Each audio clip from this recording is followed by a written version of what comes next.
आचार्य गुरुवर श्री कुंद कुंद भगवान की, आचार्य गुरुवर श्री ज्ञान सागर मुनि महाराज की,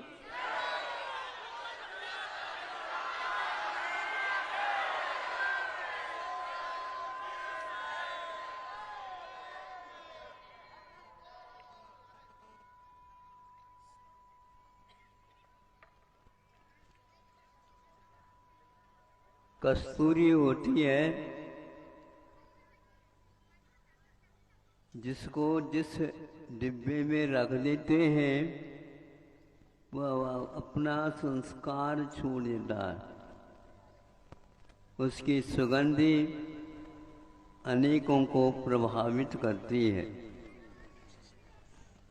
उसके सेवन करने से अलग संवेदना का अनुभव होता है।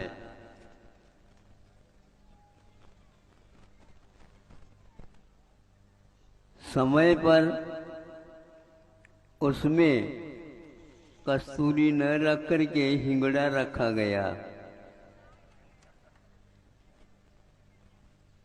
और जब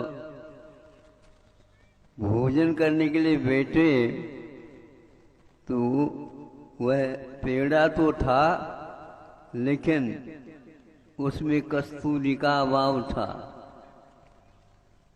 कारण हिंगड़े का इतना प्रभाव रहता है कि उस कस्तूरी को भी खा लेता है।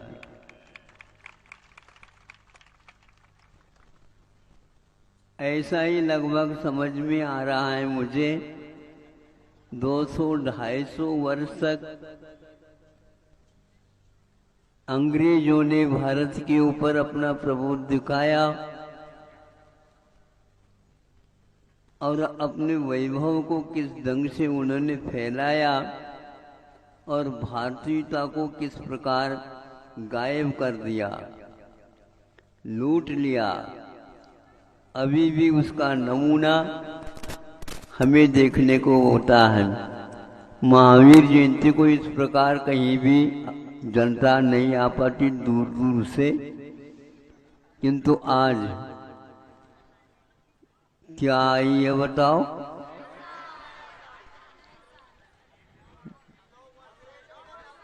नौ वर्ष है। अंग्रेज की अपेक्षा से है। महावीर भगवान का, आदिनाथ भगवान का युग पीछे रह गया है। यह भी पीछे हो गया है लेकिन अभी आपकी पीछे नहीं छोड़ रहा है। आपके पीछे छोड़ इसलिए नहीं रहा है, आप लोगों ने उसको ऊपर से ही पहना नहीं किंतु भीतर तक उसको आत्मसात कर लिया है। अब सवाल उठता है, आप स्वतंत्र है क्या परतंत्र है? परतंत्र है ये बताने के लिए हमारे पास आए हो। हम स्वतंत्रता की खोज करने में लगे हैं। अभी हम भी स्वतंत्र नहीं हैं। आप तो संभव ही नहीं ऐसा लगता है। हर बात में, खाने में विदेशीकरण हुआ है, लिखने में विदेशीकरण हो गया है, बोलने में विदेशीकरण हो गया है। सोचने के लिए भारत को भूल करके विदेश के बारे में ही लेखनी चल रही है। हमारे सामने वीरान में एक कृति ला करके रखी गई है। ये कौन से वीर है? विदेशी लोग है क्या या भारतीय है? आपको सोचना पड़ेगा। भाषा एक ऐसी वस्तु है जिसके माध्यम से हम संस्कृति की ओर यहाँ पर बैठे बैठे भी जा सकते हैं। संतों के, ऋषियों के, मुनियों के, सत प्रवृत्ति करने वालों के जीवन तक हम पहुँच सकते हैं। भारतीय होकर के भी आप विदेशी हो गए हैं और उसी में सब कुछ मान रहे हैं। वीरान्वय यह विदेशी के बारे में नहीं लिखा गया होगा, किंतु एक केवल इतिहास वह इतिहास है जिसमें साहस के साथ अपने आत्मानुभूति के बारे में भी कुछ चिंतन मनन किया हो। क्योंकि भारत के लोग पेट्रोल तो देते हैं गाड़ी को, भारत के लोग भोजन पानी भी करते हैं, सब कुछ देते हैं, उसके स्वाद भी कुछ ले लेते हैं, लेकिन जीवन का लक्ष्य इस शरीर के माध्यम से, इस शरीरस्थ इस शरीर में दो आत्म तत्व है उसकी खोज प्रयोजन भूत होता है। भारत को इन जड़ों से नहीं किंतु चेतन से अर्थ रहता है। प्रयोजन हमेशा हमेशा जीवन का लक्ष्य जड़ न हो करके चेतन चेतन होना चाहिए। भारत के इतिहास के पन्नों में हम यही पढ़ते हैं और सुनते हैं और सूचना इसी ओर होता है। कोई भी विदेशी कृति आप पढ़ो, इस ओर दृष्टि नहीं जा सकती। वहाँ इतिहास भले ही लिखा गया हो, लेकिन वह बाहर से भीतर की ओर जाने का रास्ता नहीं खोल करके वह केवल ऊपर की बात करता है, युद्ध की बात करता है, विषयों की बात करता है, किंतु विषयातीत होने की बात आज तक उस शिक्षा में और लेखन में विदेशियों ने नहीं दिया। आप लोगों को विचित्र बात लगेगी, जो बाइबल लिखा गया है, यह बाइबल कौन सी भाषा में लिखा गया है अब बताओ? अंग्रेजी में। सभी लोगों को सम्मति है इसमें? है?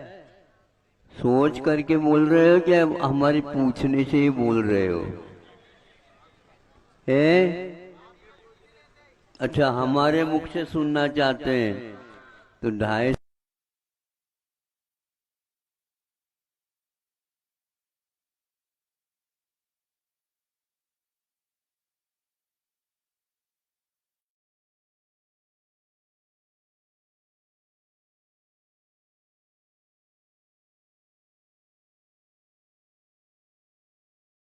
को शताब्दी लगभग व्यतीत हो गया है, किंतु बाइबल कौन सी भाषा में है ये किसी को मालूम नहीं है। इंग्लैंड में लिखा गया हो, अंग्रेजों ने लिखा गया हो, भाषा हिब्रू भाषा है, जो कि हिब्रू भाषा इंग्लिश भाषा से पृथक है।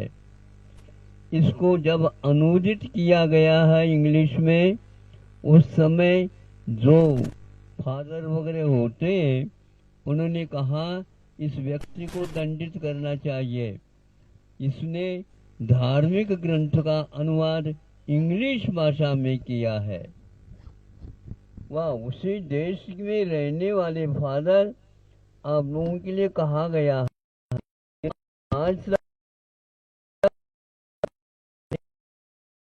मुझे सुन करके ये पढ़ करके आश्चर्य हुआ, या आज तक उसका अनुवाद इंग्लिश में हुआ, लेकिन वह उसकी प्रशंसा नहीं हुई।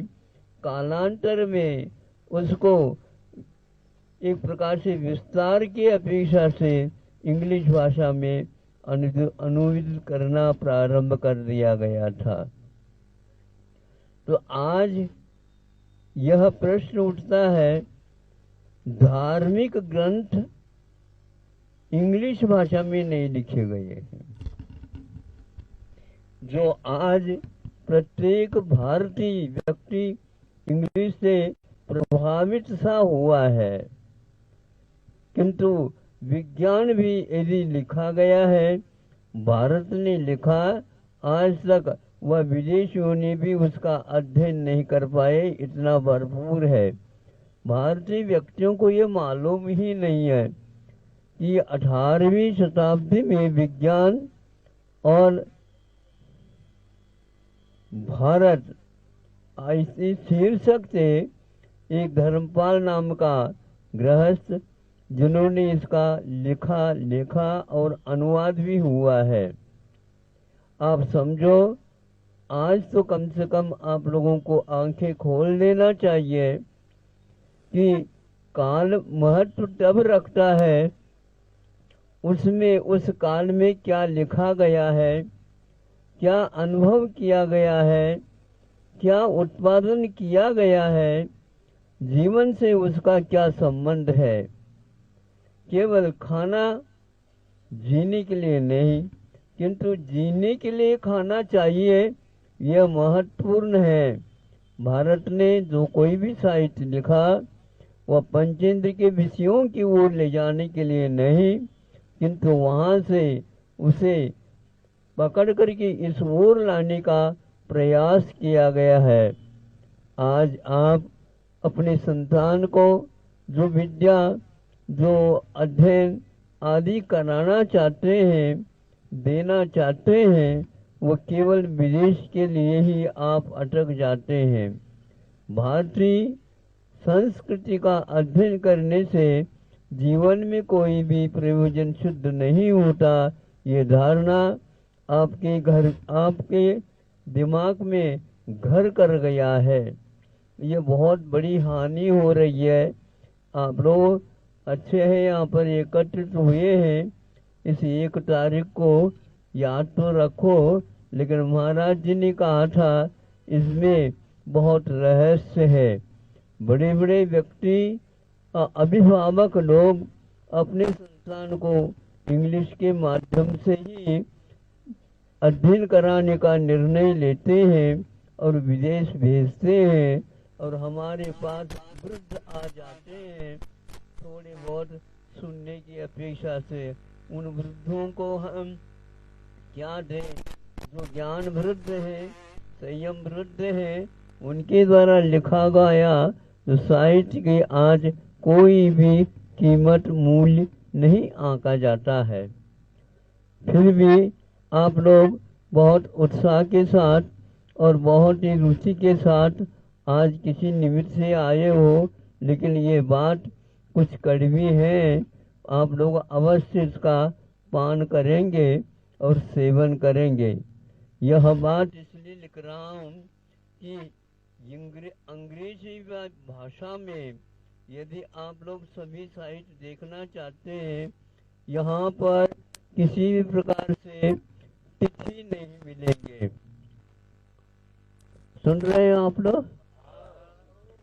आप तिथि नहीं मिलेंगे और अतिथि की आप प्रतीक्षा करते हो। अतिथि को आप बुला रहे हो, अतिथि को आप कह रहे हैं महाराज दक्षिण चलो। वहां पर दक्षिण नहीं बोलते, क्या बोलते? North, south. हाँ, तो ये दिशाएं और यहाँ सारे चौपट हो गए हैं। हमें मालूम नहीं पड़ रहा है किधर दक्षिण है।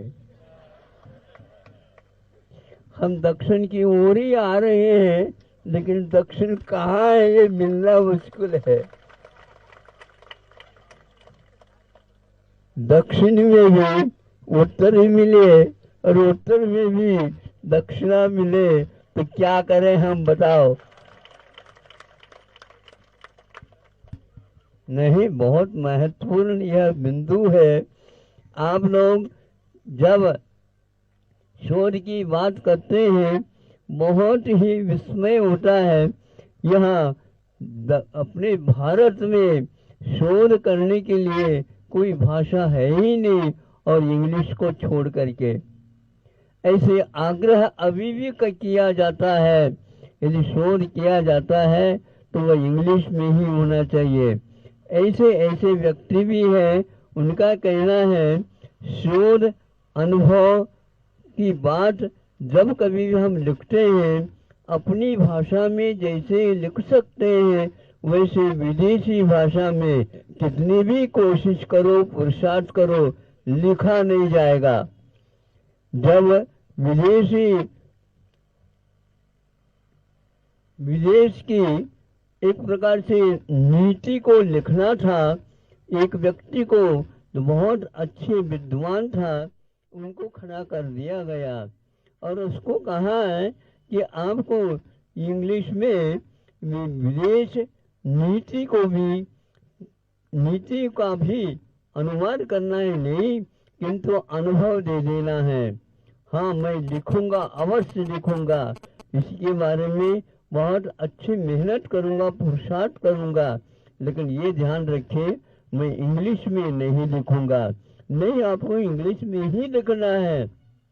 उसके बिना विषय वस्तु का प्रकट होना संभव नहीं है। भारतीय भाषा में यह संभव नहीं है। उन्होंने कहा कि मेरी मातृभाषा है, उसी भाषा में जो मैं लिख सकता हूँ, दुनिया में कोई भी व्यक्ति इस प्रकार नहीं लिख सकेगा। ध्यान रखो, यदि मुझसे लिखवाना चाहते हो तो मैं भारतीय भाषा, हिंदी भाषा में लिखूंगा। बहुत आग्रह करने के उपरांत भी उसने इसको नहीं छोड़ा। अंत में उस समय कार्यकाल चल रहा था इंदिरा जी का, उन्होंने भी हाँ लिखा यह प्रथम कृति मानी जाएगी। देखा, सब लोगों ने प्रशंसा की और एक प्रकार से उस समय विपक्ष के रूप में अटल जी थे, उन्होंने कहा ये गायब हो जाता है, यह विश्व विलीन कर हो जाता किसी इस प्रकार यदि नहीं लिखता तो। यह आज विद्यार्थियों को, शोध करने वालों को बताने वाला कोई भी व्यक्ति है नहीं। और आप तो यदि विशेष शिक्षा मिलती है तो विदेश में ही मिलती है, तो देश में क्या मिलता है ये तो हमें बता दो। दिशा बोध यदि विदेश में ही है तो फिर दशा बोध कहाँ मिलेगा, हमें बता दो। भारत के मिट्टी के स्पर्श करके विदेश लोग कह रहे हैं इसमें तो संवेदन होता है, विश्व में किसी भी माटी में संभव ही नहीं है। यहाँ पर यह ऋषि और अतिथियों के माध्यम से इसमें सब कुछ आत्मसात कर दिया गया है। ऐसे भारत में बैठ करके आप लोग आज धर्म से प्रतिकूल दिशा में जा रहे हो, जा चुके हो। अब तो कम से कम यदि मान लो थोड़े बहुत होश आ रहे हो तो वह अवश्य ही आपके लिए अनुकूल हो सकता है। इन्हीं बातों के साथ समय आपका ज़्यादा हो जाएगा, क्योंकि आप लोगों के हाथ में घड़ी बंधी है, हमारे हाथ में अतिथि का ही पत्र है। उस 5 मिनट ಐದು ಕನ್ನಡ ಅದ, ಮಿನಿಟ್ ಇಂಗ್ಲಿಷ್ ಅದ. ನಾವೇನು ಹೇಳೋದು? ಹಾಂ, ಸ್ವಲ್ಪ ತಿಂದರೆ ಹೊಟ್ಟೆ ನೋಡೋದಿಲ್ಲ. इतना ही पर्याप्त है। अहिंसा परमो धर्म की।